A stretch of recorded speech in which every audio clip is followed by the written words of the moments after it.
conceptualisé et lancé par son Excellence le Président de la République, qui, dans le cadre du volet citoyen de son programme, a inscrit des actions citoyennes qui permettent à différents segments du peuple, notamment les segments civils et militaires, mais au sein des segments civils, toutes les composantes, de pouvoir communier autour d'actions d'utilité publique.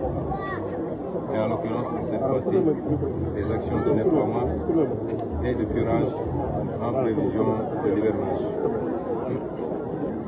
Le président de la République a voulu se mobiliser d'abord lui-même, mais ensuite mobiliser l'ensemble de son gouvernement et l'ensemble des autorités administratives et politiques pour donner l'exemple. C'est pourquoi ce matin, il a été le premier à Thiaroye à être sur le terrain et à poser des actes allant dans le sens souhaité. Donc moi, je suis là aujourd'hui, accompagné de membres du gouvernement, notamment le ministre de l'Urbanisme et le ministre de l'Assainissement et de l'Hydraulique qui est le maître d'œuvre de cette journée, entre autres, mais également beaucoup d'autres ministres, notamment le ministre de l'Éducation nationale, le ministre de l'Environnement, monsieur le gouverneur de Dakar, monsieur le préfet du département de Rufisque, le sous-préfet également, et l'ensemble des autorités administratives qui nous ont accompagnés. Nous avons fait le choix de venir ici parce que ce quartier présente, l'ensemble de cette zone d'ailleurs, présente une spécificité qui va au-delà de l'activité de curage. C'est une zone qui souffre de la problématique des occupations anarchiques et notamment sur ce qu'il est convenu d'appeler les zones non édificantes, c'est-à-dire des zones qui avaient été désignées par les experts comme ne devant jamais faire l'objet de lotissement, a fortiori d'habitation. Parce que ces zones-là constituent des voies naturelles de passage des eaux pluviales, mais quelquefois c'est des zones même lacustres, où il y avait, dans le temps où il pleuvait beaucoup, il y avait de petits cours d'eau, des lacs, en tout cas une stagnation d'eau à temps plein.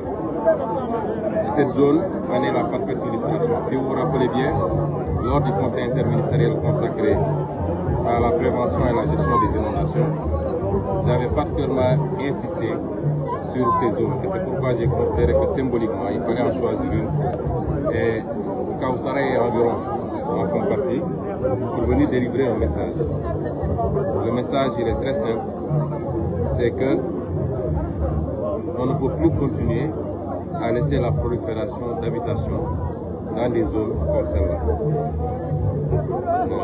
Les conséquences, c'est que, quels que soient les moyens extrêmement importants que l'État peut engloutir dans la gestion du drainage des eaux dans ces zones-là, le résultat est très maigre.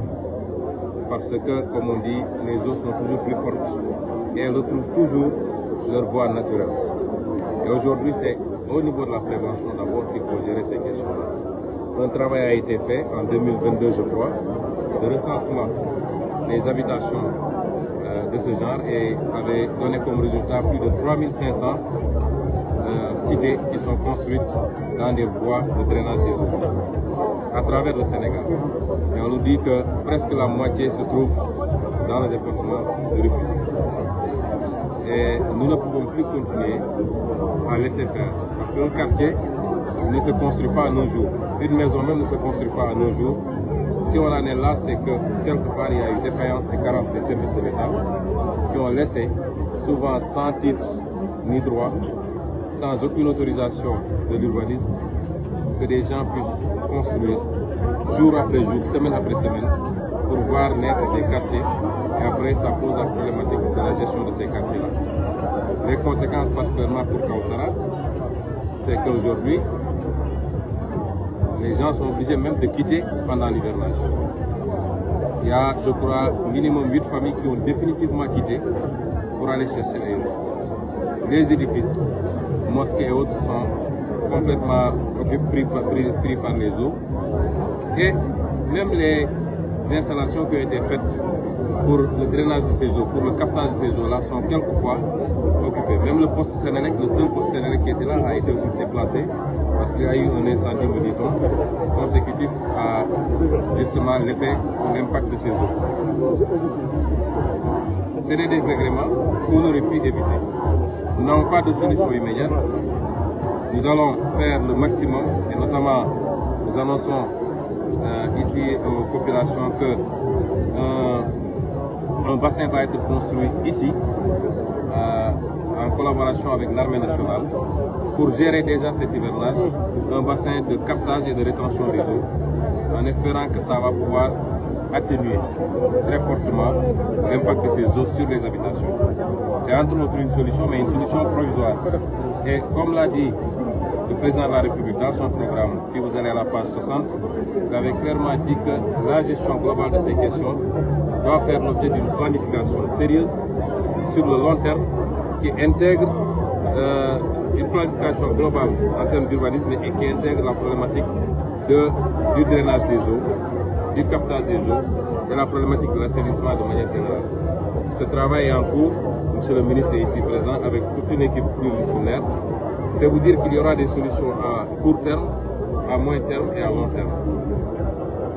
Et c'est à cela que nous appelons les populations. Le gouvernement doit être accompagné. Il y a des choses qu'on peut faire tout de suite, mais si tout le monde si et seulement si tout le monde se donne la main et qu'on s'oriente vers le travail. Nous allons assainir structurellement, nous allons assainir humainement et ça nécessitera la contribution de tout le monde. Et c'est pourquoi le président a mobilisé les armées, il a mobilisé l'ensemble des services dédiés à ce genre d'activité, mais il continue à lancer un appel aux populations parce que cette activité doit être pérenne.